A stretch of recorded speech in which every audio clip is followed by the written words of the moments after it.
a little bit about myself. My name is Stephen Hudson. I am the co-founder, along with Greg Gutkowski and two other co-founders, started a consulting group called AI Tsunami Group. And basically, we wrote this book.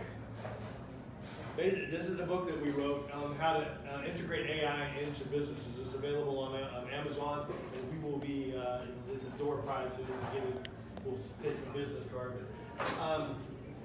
My background, I started getting into computers in 1982, learned how to program in Fortran and COBOL, and then joined the Navy in 1982, yeah, and then joined the Navy in 1985.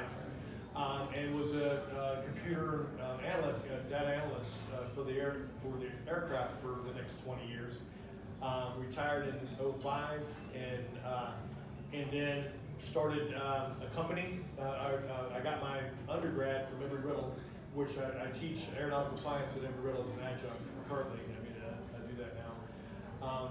And then I went back to grad school and got my master's degree from university in Orlando called Full Sail University. I got my graduate degree in marketing and started a marketing company, which is where I met Doug. Yeah.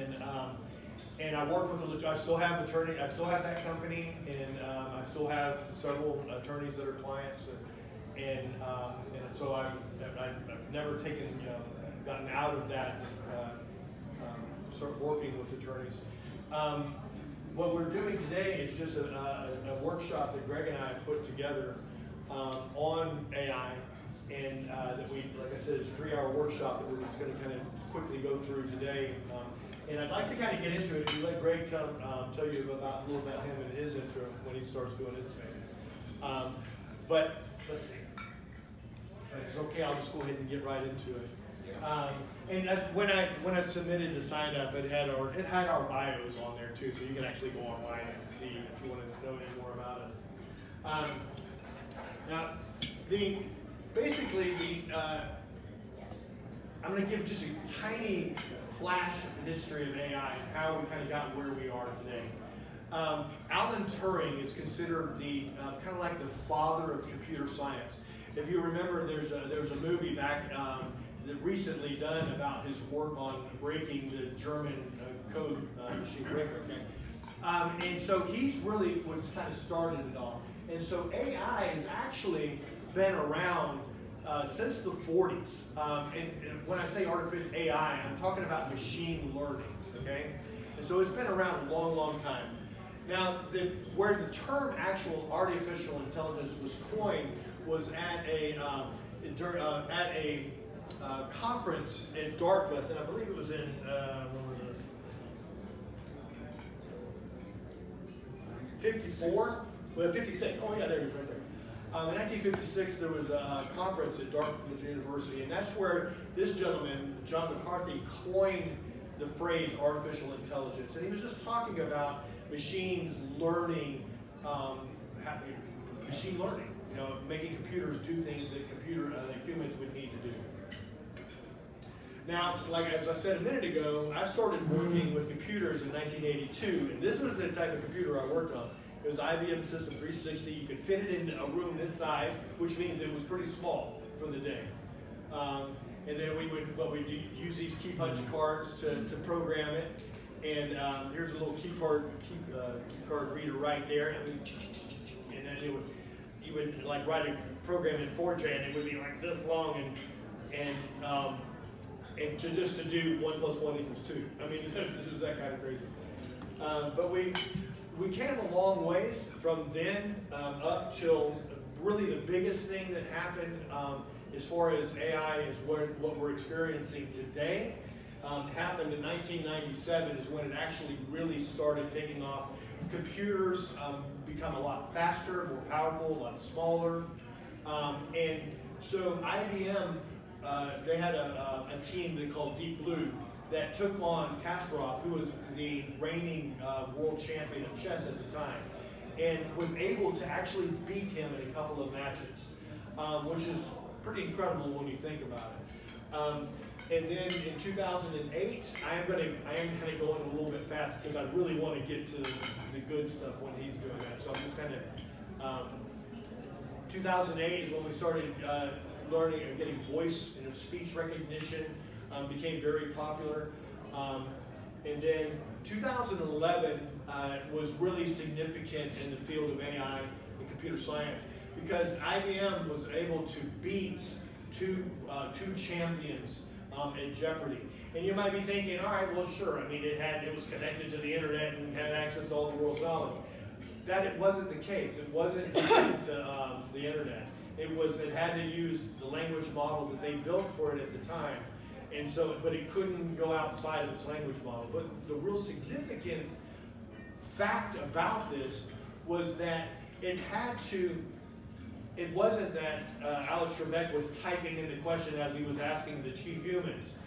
It had to hear the question, interpret it, and then search its database, understand what the question was, and then pose it back to Alex. You know how in Jeopardy you say, what is, and propose it as a question. And so it was able to compete with these guys, and which was pretty incredible. But the thing that really, really was significant when it comes to breaking through was in 2016 when there's an ancient Chinese game called Go, G-O, and it is considered the most strategic, difficult board game in the world, right? And so this guy was the world champion at Go. And so the company out of Great Britain called AlphaGo took on this guy, and it was actually able to compete with him and beat him. And so that proved that computers could think strategically and plan and see consequences. It really raised the game on what we could do. Now, my question to you guys is, what happened in 2022? So just a little while ago, November 22. What happened that basically changed the face of the world? Does anybody know? November of 2022.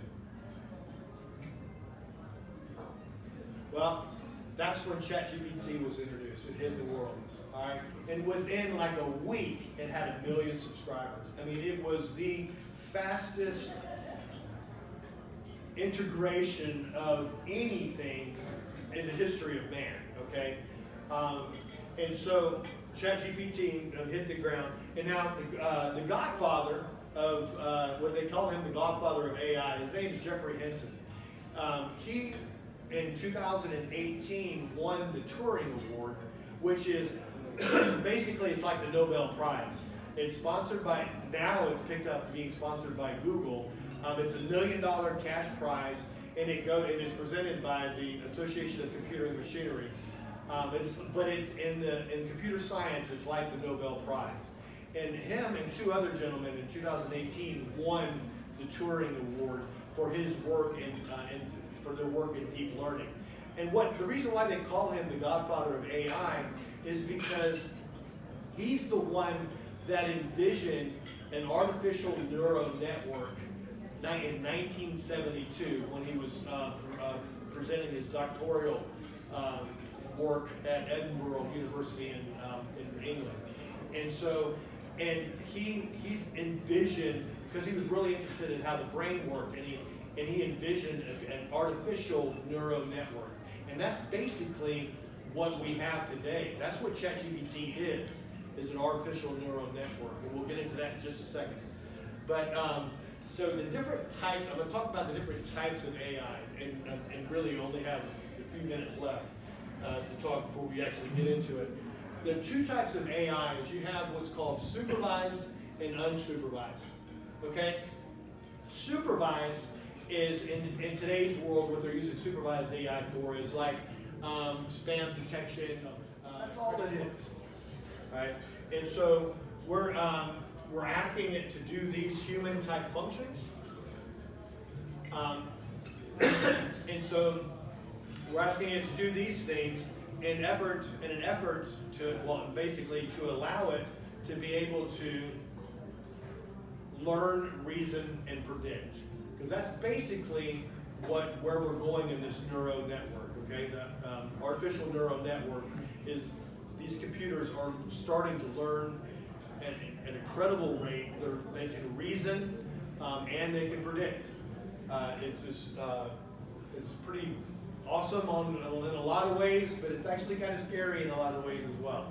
Yes? So that's where, like, when I come out of my house in the morning and I look at my phone and it says take 95, traffic is light, or take Southside Boulevard, traffic is light. Or when I leave my office to go do regular errands, it'll say 8 minutes to Hendricks Avenue, or, you know. Right. It's kind of creepy, but, you know, because it knows. It knows the patterns of where you're going, That's predicting the best route. Yeah. And this is one of the areas where AI is really, really helpful. I mean, you can imagine in emergency services, you know, when an ambulance, you know, it can actually, they're looking at using AI in transportation as far as emergency services to be able to not only predict the best route, but also control the route that it wants it to take to make the, you know, it can you know, make stoplights change, you know, and create that route for it to go. If you think about it. Can we get that? Yeah. As a lawyer, you should be able to hit a siren and get to where you gotta go. We're very close. I get it. Yeah. So, and I'm just gonna, again, my presentation on this is a lot longer in our workshop, obviously, but just for, you know, to the sake of getting to him quicker, that's really all I got. But I just wanted to leave you with that. Just remember that AI, or artificial intelligence, is basically just a lot of data, which has always been there, and lots of math, which has always been there since the 40s. But now we've added the element of very, very powerful computers and computing. And so that's how we get to artificial intelligence. It's just being able to combine what's been around for years to the now new computing power. And of course, what Jeffrey Hinton put together as a new neuro network simulates the brain, which is really, really cool. And I'd like to talk about it, but I gotta get it to him. Does anybody have any questions for me real quick before we get into the fun stuff? We'll get back to you. Yeah, sure. No, we'll be around. We're not going anywhere. So let me go ahead and unplug here and plug him in. I'll switch here.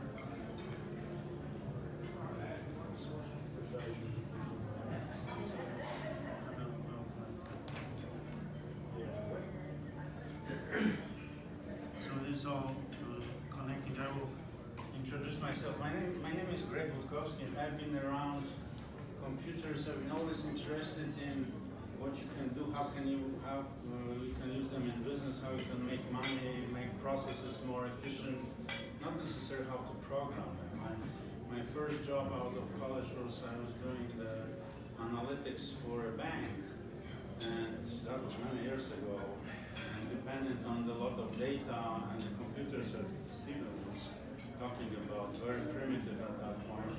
I was always perplexed, how can you harness the power of it? So I went to my employer paying for my MBA in IT management, and I learned how to do it. And after a couple of years in corporate America, I went on my own as an entrepreneur consultant. I ran the software business. Now, after moving to Florida, we escaped from Illinois. This is where my accent is from. That's it. I'm originally from Poland, but I got up when Soviets were still running the show. Never expected the full war. Now, other way around. And it's just, this is what life is all about. Very unexpected events. But going back to this, when I came here to Jacksonville, we moved from Illinois, for high temperatures and lower taxes. And so networking, I met people at UNF, and they asked me, would you like to teach part-time? You have so much experience in using computers in business, so I did. And I ended up creating curriculum, wrote a couple of textbooks, and I still teach part-time at UNF. I teach actually right now artificial intelligence, digital marketing, analytics.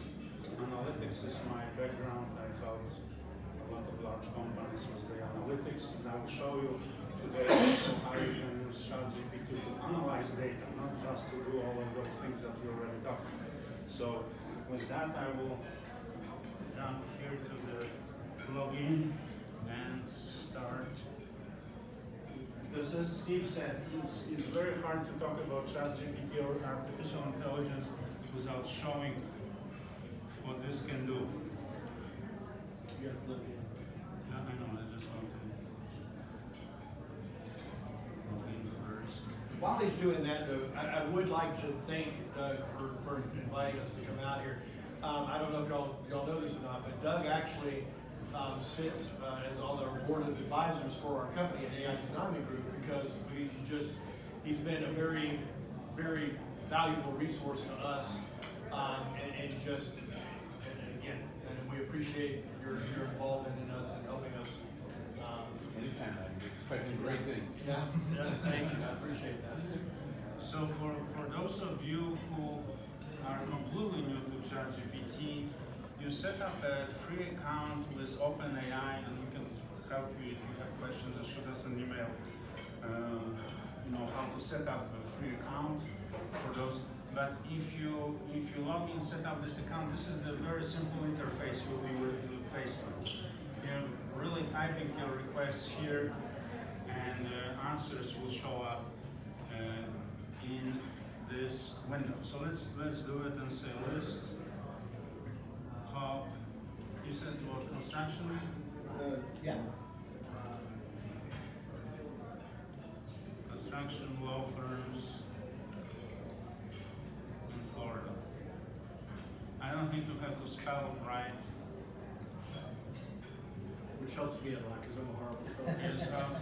That's translation. You're an immigration lawyer. You can. So here's the. Is that correct, roughly? Yeah, those are definitely large firms in Florida that handle in part.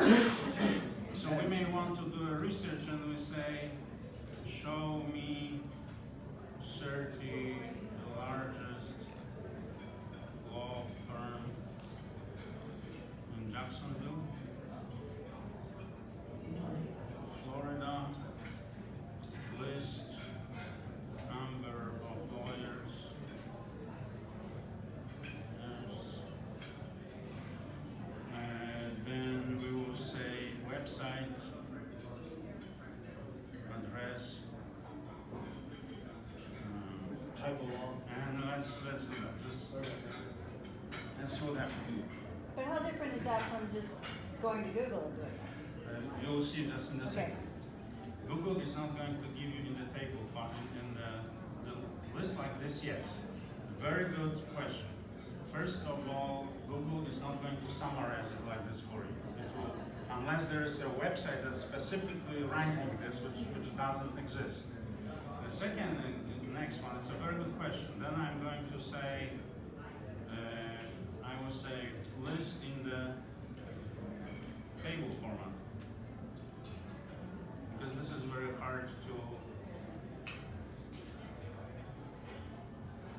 Now it's more, so if I'm searching, if I am looking for businesses that I want to do business with, you can imagine that this can be done for any type of, give me all the construction companies in the world. Give me this, give me that. So this is doing this, and then I say, you know what, how about if you do it, export this to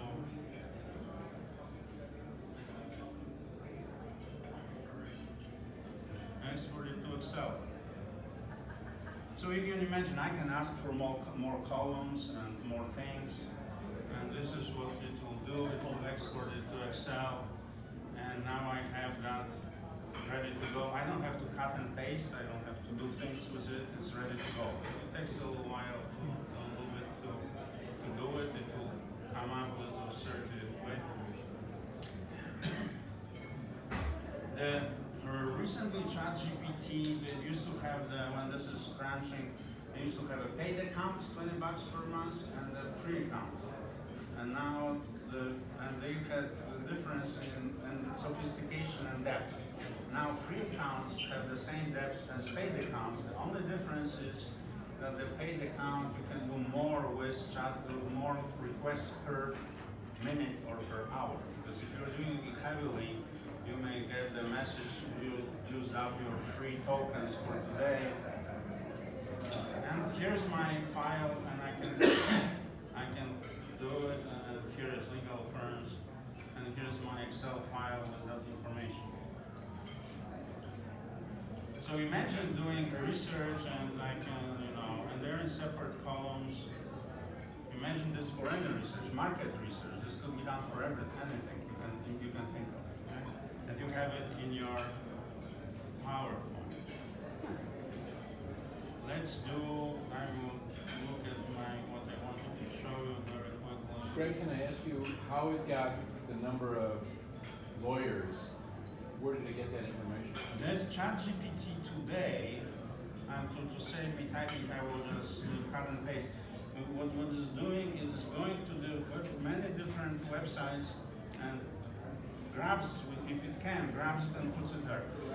Previously, ChatGPT was limited only to the data as of about a year ago. Yes. Today, it is going and fetching the data just like Google, real time, and aggregating it for you. Google is not going to aggregate. You have to jump through a lot of hoops and sites in Google in order to do that. Imagine trying to do it in Google. It will take you probably an hour to do it in Google, what I showed you here in 2 minutes. On top of it, you can pre-store. Let's say you're doing a lot of research like this. You can pre-store this prompts. The code is the linguist prompts of question. You can pre-store them and save them under your name. And if you want to execute them, you don't have to remember all this typing. So I say, I want this in the table format, I want this, and I want in Excel. So you don't have to keep typing. So you can pre-store it too. Now I'm going to go, if I want to have those conversations remember context, but if I want a new conversation, let's just click here on ChatGPT, and I'm going to start new thread. Okay? And I'm copying and pasting list all the judges in the 4th Circuit Court in Florida. So that's Duval and what? St. or St. John's. Yeah, and Clay and Duval and Nassau. Is this correct? Yeah. So we will say, tell me more about, who do you want me to ask about? Bruce Anderson is okay? Sure. So it already knows that the Bruce is judge in the 4th Circuit, so I don't have to, it knows it's not the Bruce, Bruce Anderson is probably a very common name. So if you ask this in the Google, it will go in, or in LinkedIn, it will 1 million Bruce Anderson. 1 million, but this knows from this context that this I'm asking about just judge. So it tells you everything about him. It tells you where he came from and what he was doing. What do we want to do next? Tell me more. I'm going to say draft operating agreement from Florida-based. I don't want to keep typing, so I'm going to do it here. I can do it here. I can start new conversation. So let's do it here. Draft operating agreement for Florida-based LLC. 3 partners. Checks over $5,000. Requires 3 signatures. You can imagine as a lawyer that you can make it as long as possible. You can put the Greg and Doug and Steve in this. It is 60%, we're 20% each. You don't even have to be very specific. Just dump it. Without, this doesn't have to be beautiful English. It could have to be spelling. It will do it. And then, is this perfect? No. Answer is immediately it's not. Your comments were very good. We use it as inspiration. We use it as a starting block. We use it to basically make sure that I didn't miss anything. They're great for ideas and from brainstorming. You may not think about something. It will probably have it, that you may have missed. Or another thing is you can upload your LLC in Word document and say make a copy of it, make it better. You can review it and you can upload upload documents. So let's say you have any type of a document in your law practice, either in PDF or Word, you can upload this and say, check it. I will just demonstrate it just in a second. So this is what we did, and I can say, okay, you are talking about right. So I am write an email to unhappy customer that got overcharged by mistake. Make it friendly, not too lawyery. So now it will say, rather than, I hope this message finds you well, I'm reaching out to apologize for inconvenience. All of this, blah, blah, blah. And I want to say, make it more formal.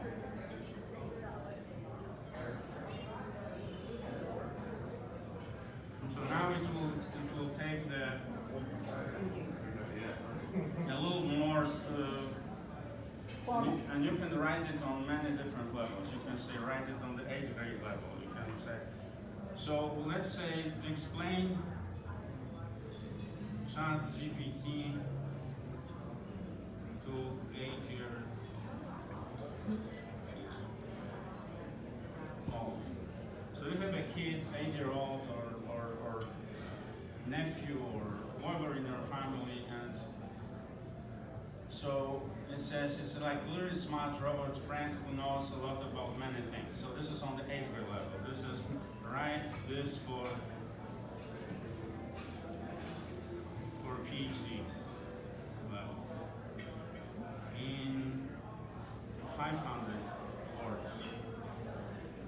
And now it will go and elaborate, how this works, and this will go through what Steve was talking about, the full load of it, and then anywhere in between. So think about the impact of even helping your kids or in their family with this education. This is, if I don't know something, I just go there and tell me how it works. I don't know anything. I had an issue with my car. It was not shifting right. And I said, what could be the reason? I said, catalytic converter. I never thought about it. It was catalytic converter. Catalytic converter may make you shifting. It looks like it's stalling. So a lot. I say we had a problem with our dog. She was having some issues with stomach. My wife types it in, and there's a lot of hypotheses. Don't give her too much flaxseed because anything. So unbelievable knowledge. Let's go to another thing I want to show. What I did here, I pulled down the 300-page document from City of Jacksonville. That's in the public domain.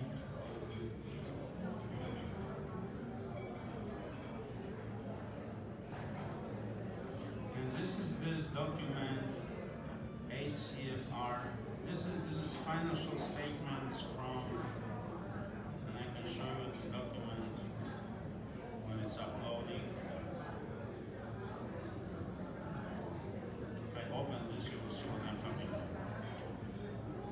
This is the 300-page document, annual comprehensive financial report, 300 pages. So we're going to upload this to ChatGPT.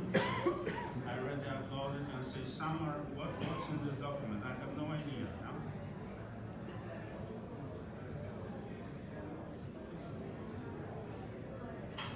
We did a similar thing for the mayor of St. Augustine and her staff.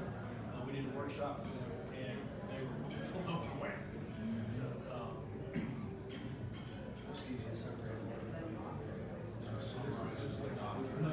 So remember, this is 300 pages. I have no idea what's going on. It tells you what's inside, financial sections.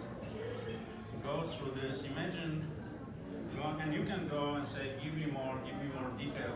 And I will ask a question. I'm a resident of Duval County. I know that Jacksonville has problems with pension liabilities, yes?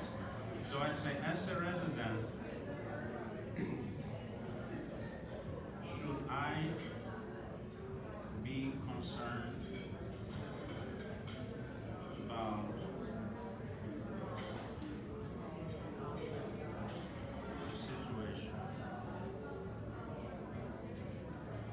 This is where this is really going. It's going through the balance sheet and income statement, and it's analyzing. It's telling me the city has problem with the liabilities. We still know it's a net pension liability of 2.9 billion. It's a concern. There's increased budget for public safety, but not necessary money for it. I can go and ask. What if you want to upload a document that you want to I'm sorry. What if you want to upload a document that you want to keep confidential?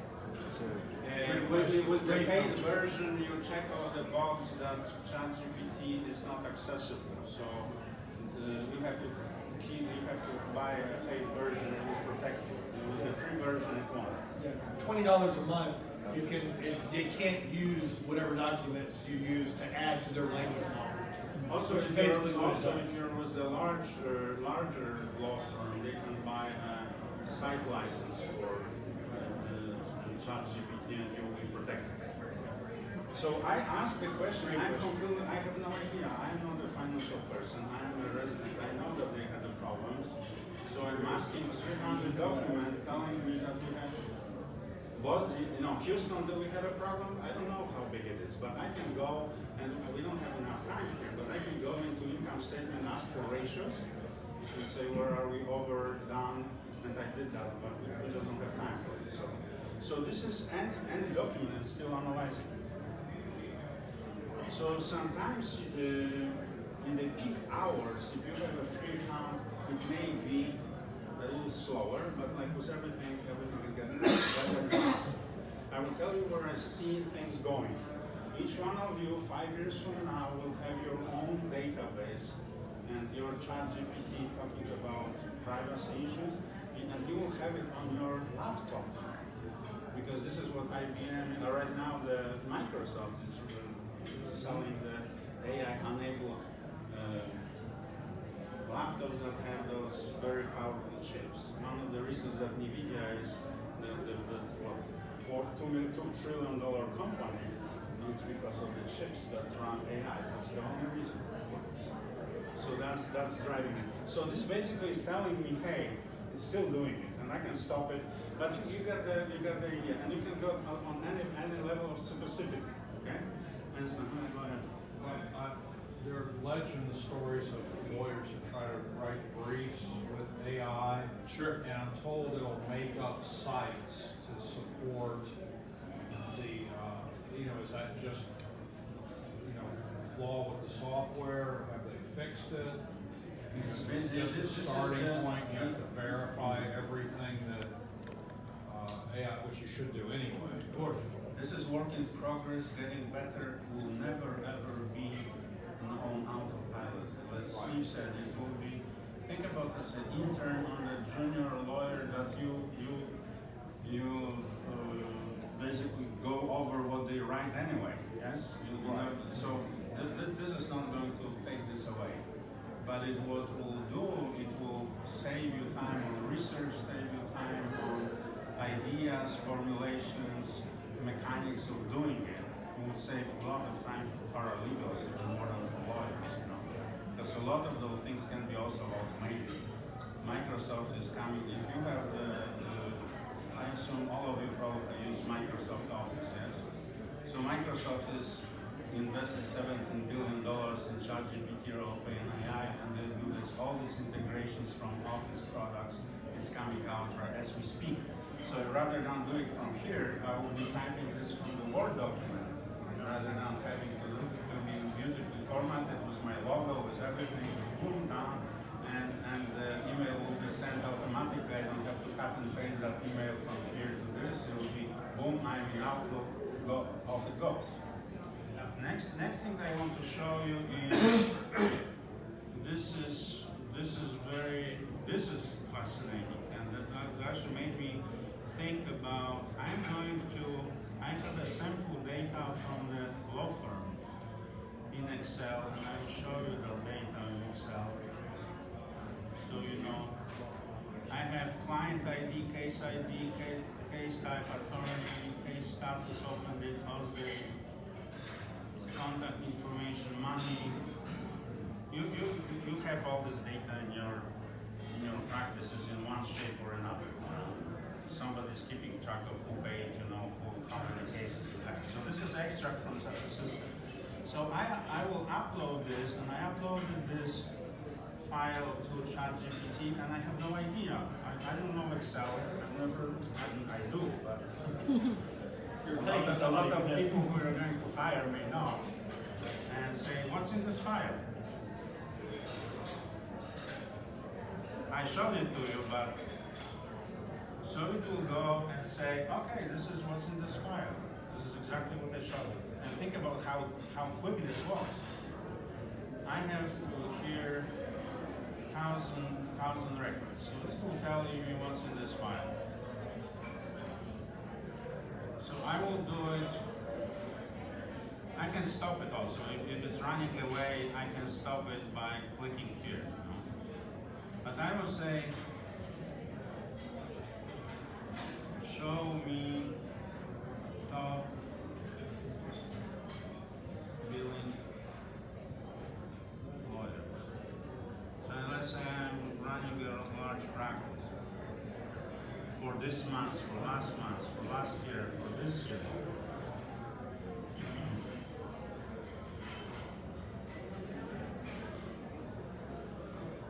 So it is crunching and it's showing this meat. So I'm going to say that's cool, but I want to see it, show it in the bar chart horizontal.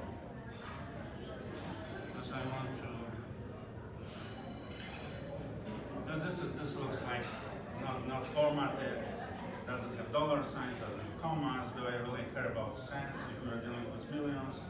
So let's clean it up, And here it is. And I say, how about that? Export to PowerPoint. So imagine I can do actually show me top 10 customers, show me top 10 judges, show me top 10 cases, show me top whatever, or show me. So it's analyzing, and this will come up, and here it is, my beautiful PowerPoint presentation. And in the integration, you can also set it up so it will go to your PowerPoint templates with your logos and things like that. So imagine that you're reviewing performance of your lawyers or your accounts receivable, and you do it weekly, let's say. Why can't we create 10 PowerPoint slides with the most important things and save them and keep running them? And all you have, and with the ChatGPT, you can configure it that you don't have to download this Excel. You can actually point to that Excel, and that Excel could be on the server across the world as long as you have connectivity. So this is where it's going. Right now, I have it in Excel. So I am clicking here on my top. And this shows here. Here is my beautiful PowerPoint. Yes. So now we are talking about productivity of paralegals, productivity of your administrative staff, not just your productivity. And then I can analyze this ad nauseum. I like analytics, so you can say, what would you like to know from this? You may want to say the billings by judge too. I don't know if you need to know it. And if I may, Greg, just real quick, paralegals. I actually wrote an article for LinkedIn recently, not too long ago, dealing with how paralegals are being affected by AI. And just imagine how more efficient that they will be. Now, they need to learn this technology, or they are gonna lose their jobs. If they can't use this technology and keep up with you guys that are using the technology, they're gonna need people like that. But imagine being able to tell a paralegal, for you guys, saying, all right, we had this law that we had this case, a litigation in this construction. It was very similar. I don't remember what year it was. It was like in the 2005 area, something like that. And this was a scenario of it, but I don't remember. Tell me all all the filings we did, tell me the results, tell me what, you know, I mean, the judges that were involved, tell me everything about it. And instead of having a paralegal trying to find it, which would take forever, she or he could find it in minutes and have you everything you needed. Yeah, we're getting to the point that my prediction is about 2 years from now, all you will have to do is to dump all your files in PDF format to one of those places, and you will have to do whatever you want with it. Today it's not there yet, but this is where we're going. Let's talk about my question real quick. Does it have an OCR, immediate OCR function? Like if you put it in your medical record, If you have with OCR, doctor's it will be scribblings OCR. all over, are they Speaking gonna be of- able to decipher that doctor's handwriting? Very good question. If you teach it to, if you teach it, train it on a doctor's handwriting, on a specific doctor, if you teach it Yes. how to recognize what that doctor, it would be like face recognition. It's the same technology as face recognition. You're teaching it how to read it, and yeah, But if it it's can, not a handwriting and it's a bunch of medical records that have, you know, check boxes and things, then they need a handwriting. you teach it to do whatever you want it to do. I uploaded to a certain extent, this will answer your question. I uploaded a picture of a city. I don't know what the city is. What city is it?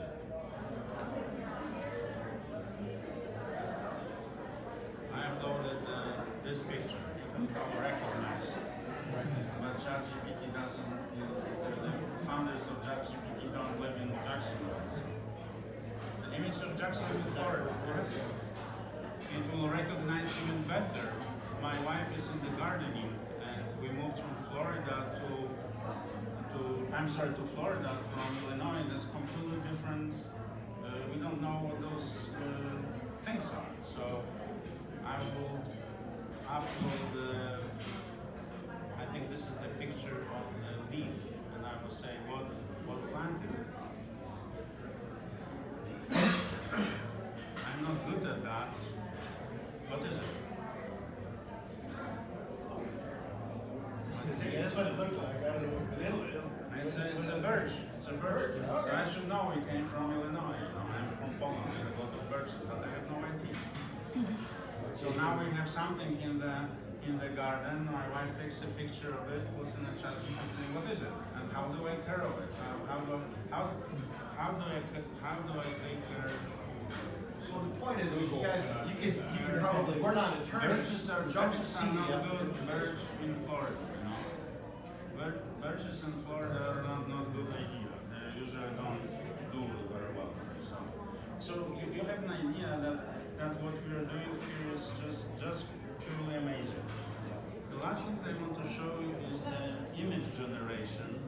So we're going to While you're thinking of this last thing, we should come up with our last question because we're just a little bit over now. Okay. So If we wanted to get training on this, or have our staff get training on it, Yes. that's what you guys We do. do 3-hour workshops. Yeah, it's 3 hours, $3,000 for 3 hours, and we tailor it for your law firm. We'll go with your type of law, whatever you do, we will prepare it exactly for you and your paralegals. We'll train your paralegals too. Doug, I'll take a picture. yes. Okay. All right. Good. That's okay. So I'm creating the logo for me. Construction business. I started my own construction, specializing in construction business, law firm, and I own the law. All right, Greg, look at the camera. I'll just take a picture real quick if you don't mind. Okay, 1, 2, 3. 1, 2. All right, thank you. So then, and is this good enough? It may not be, but this may be inspiration. This may be inspiration. So what we do, we say, give me 10 of different ones, play with it, and then go to the graphic designer and say, you know, this is what I think. Let's put finishing touches, our names, you know, colors. But you can save. So to summarize, what we see our ChatGPT being is great for summarizing documents, analyzing ideas, brainstorming, automation of repetitive mundane tasks. It will also do, since we are in the let's say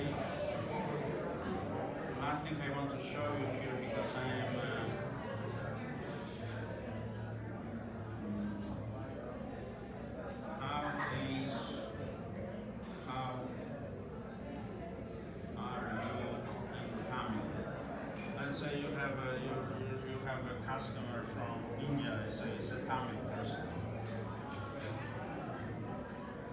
And it was showing in Tamil. I tested this with Polish, and that's 100% translation back and forth. So imagine if you're dealing with the people who are not native English speakers, unbelievable translation. Think about having a customer experience in Spanish, website in Spanish, emails in Spanish, back and forth, or anything, Tamil for that. Whatever, yeah. So to summarize, we're scratching the really the tip of the iceberg. At the risk of repeating myself, you will have it under your control. The world will look like big databases for everybody, smaller databases for lawyers associations, very small databases for yourself, or it could be for your law practice. It could be that you will have your own language model just for yourself. So it will be combination. So depending on what you want to do, you're saying, if you've been practicing, let's say somebody practiced law for 20 years, dump everything to it, and you will have everything. You're running the law firm, dump all partners, and you're running lawyers association. The same will be medical situation, and so we will have our own models. Some of them will not be shared because it will be worth tons of money. So there will be public, like ChatGPT, and there will be private. This is where we're going. I can see that down the road, you'll be coming back and saying, okay, remember this is my prediction, here's what we ended up doing. Like next week, we can come back next week. Yeah, it's changing. It's changing so fast.